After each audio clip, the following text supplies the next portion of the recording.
Are you sitting comfortably? Well, if you are, then I'll begin. Can you work out who is the masked reader for the Great Dragon Bake-Off? Story written by Nicola O'Byrne.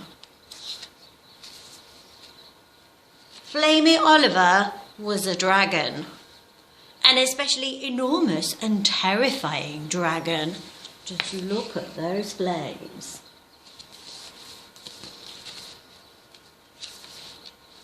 Flamey looked so terrifying that he was invited to join the Ferocious Dragon Academy, an academy for the most ferocious dragons in training.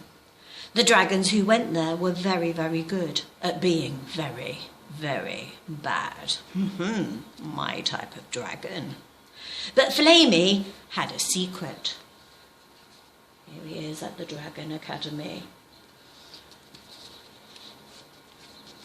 He wasn't very, very good at being very, very bad at all. Flamey had a most unusual and most undragon-like passion for pastry. Sweet pastry, salty pastry, rough pastry, puff pastry, especially puff pastry. Flamey just loved them all. I wonder what your favourite type of pastry is. Mine would be snail slices. So whilst the other dragons were practising their dastardly dragon skills, Flamey would slip away to his kitchen and work on his chocolate eclairs and his choux pastry swans. When Flamey had perfected pastry, he moved on to cupcakes and loaf cakes and even a magnificent wedding cake.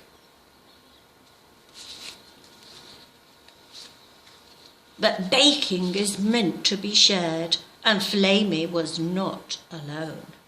He'd spent so much time practising pastry and creating cakes that he'd almost forgotten about his dastardly dragon skills. And this was a big problem, because when finals day came, Flamey was underprepared. Naughty, naughty dragon. And Flamey's classmates, Heston Blow-It-All, Scaly Berry and Paul Firewood, performed their death-defying deeds. Miss Puffitup was very pleased with everyone. Except, yes, you guessed it, Flamey.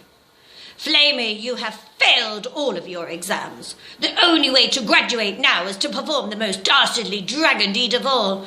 You must kidnap a princess and eat her. Oh dear. Flamey's heart sank. He couldn't possibly kidnap and eat a princess.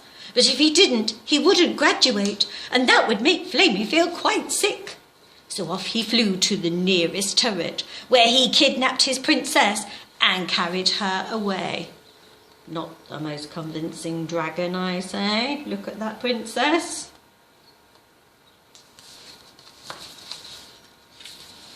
Back in his kitchen, Flamey assessed his next meal. She didn't look very tasty at all. Well, he said, what goes well with princess? Are they sweet or savoury? Should I use chocolate sauce or cheese? Neither, said Princess Rosewater. Flamey tried again. Perhaps you'd be better in a pie. Certainly not, cried Princess Rosewater. Princess is a very special flavour. Didn't you know that? So together, Princess Rosewater and Flamey tried to find something that went very well with Princess. Chocolate and cherry, pineapple and leek, even jelly and garlic. But nothing seemed to work. It's because we are not meant to be eaten, said Princess Rosewater. And Flamey had to agree. Between mouthfuls of muffin, Flamey said miserably, what am I going to do? I might just have an idea for you, said the princess. On graduation day, the dragons lined up to collect their certificates.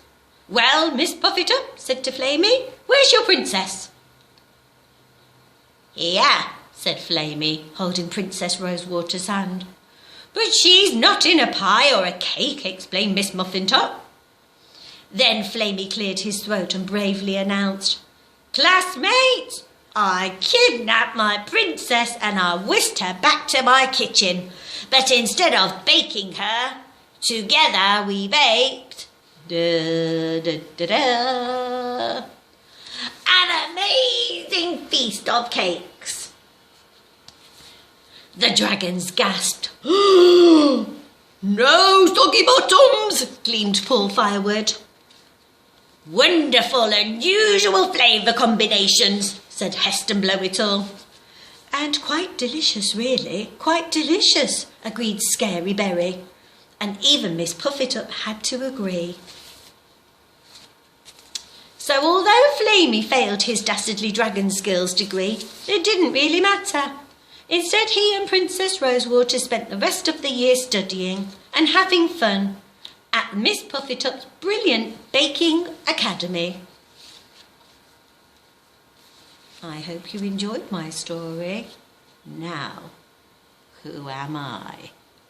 Can you unmask the masked reader?